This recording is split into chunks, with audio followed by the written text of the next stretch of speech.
તો ચોમાસાના આગમન પૂર્વે ગિરનાર પર્વત પર આહલાદક દ્રશ્યો સર્જાયા। વરસાદી વાતાવરણમાં ગિરનાર પર અદ્ભુત વાતાવરણ સર્જાયું।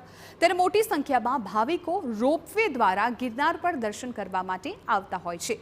ગિરનાર પર્વત પર વરસાદી વાદળો મંડરાઈ રહ્યા હતા। એવામાં નયનરમ્ય નજારો જોઈને પ્રવાસીઓ પણ ખુશખુશાલ થઈ ગયા।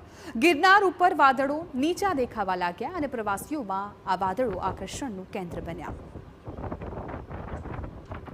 મોટાભાગે આવા દ્રશ્યો જોવા માટે લોકો રાજ્યની બહાર જતા હોય છે, પરંતુ ગિરનારના આ જે દ્રશ્યો છે એ લોકોને ખૂબ પસંદ આવી રહ્યા છે। આ નયનરમ્ય નજારો છે એ લોકો ક્યાંક પોતાના કેમેરામાં પણ કેદ કરતા હશે, કેમ કે અત્યારે ચોમાસા દરમિયાન પ્રવાસીઓ પણ મોટી સંખ્યામાં જતા હોય છે ગિરનાર પર્વતનો નજારો મેળવવા માટે। ત્યારે રોપવે પરથી પણ અદ્ભુત દ્રશ્યો છે એ સામે આવ્યા।